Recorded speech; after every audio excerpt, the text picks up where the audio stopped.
Hi guys, Dark Jackal here. Welcome or welcome back. Let's dive into the den of darkness with another story that's sure to send a shiver or two down your spine. If you like this content, please comment your thoughts and what you'd like to hear more of. Don't forget to hit that like button. Big thanks and enjoy. The town lies in a hollow, surrounded by hills that blot out the horizon and trap the air in a still, suffocating quiet. Its main street is a stretch of broken pavement, lined with crooked telephone poles whose wires hum faintly even when the wind doesn't blow. Most of the buildings sag as if tired of standing, their paint long since stripped away by weather and neglect. The general store is still open, though its front windows are cloudy with grime, and the bell above the door rings too sharply, echoing longer than it should. Houses cling to the edges of town like reluctant shadows. Their porches are gray and brittle, boards rotting beneath rocking chairs that sway when no one sits in them. Curtains are always drawn, though you sometimes catch the feeling of eyes behind them. Tucked between large old trees lies a small brick house, covered in moss and aged from years of heavy rain. The windows are grimy and appear to be sealed shut, as if to keep something in, or to keep something from getting out. Inside the dark house lived a young girl. She had shaggy hair, pock-marked skin, and missing teeth. No one in town knew where she came from or where the rest of her family had gone. No one seemed to want to help her because they were all afraid of her.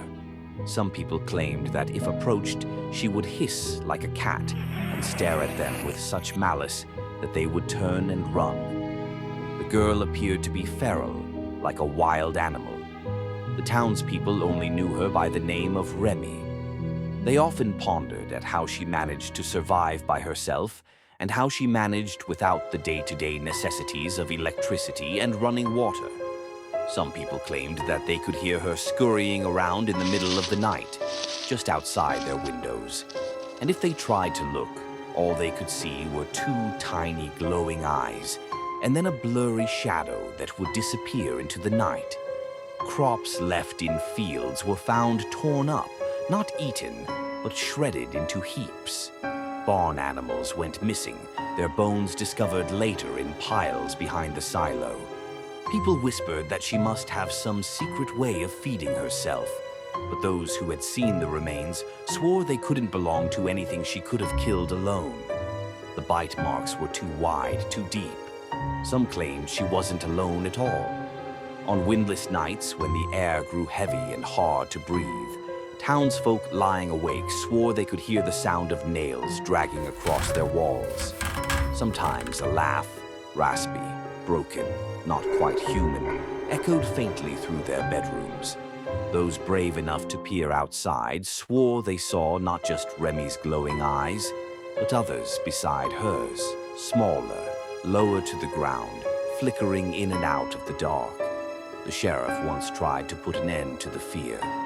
Armed with a flashlight and his revolver, he marched up to the house, determined to drag her out and settle the matter. He was never seen again.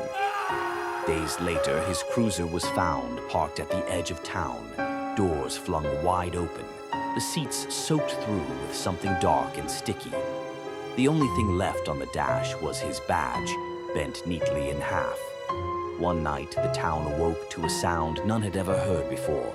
It wasn't Remi's scurrying, nor the rasp of her laughter. It was a scream, high-pitched, human, and it didn't stop. By morning, the Miller family was gone. Their house stood wide open, doors yawning into silence. Breakfast sat untouched on the table, plates still warm, but every bed was empty. On the walls, carved deep into the plaster, were dozens of jagged claw marks, as though something had torn its way inside. The only sign of life was the sheriff's revolver lying on the floorboards, its cylinder emptied, but no bodies, no blood. After that, the disappearances spread. Those who stayed swore they saw Remi more often now, standing at the edge of the fields, watching. She wasn't alone anymore. Shapes crouched behind her, twitching and moving strangely, always just out of focus. One by one, the lights in town went out for good. The diner, the post office, the church bell still rang, though the church doors never opened. By the time winter came, only a handful of people remained, too frightened to leave. The last of them claimed to see Remi walking Main Street one night, her hair longer, her skin sallow and stretched tight over sharp bones. Her teeth were sharper, too, glinting in the starlight when she smiled. Behind her trailed a horde of pale figures, hunched and crawling, their eyes glowing like hot coals. And then the town fell silent. If you drive through that valley today, you'll find nothing but husks of houses and fields overrun with weeds. At night, though, if you're foolish enough to whisper her name into the stillness, you'll see them. First 2 eyes glowing in the black, then more, always more.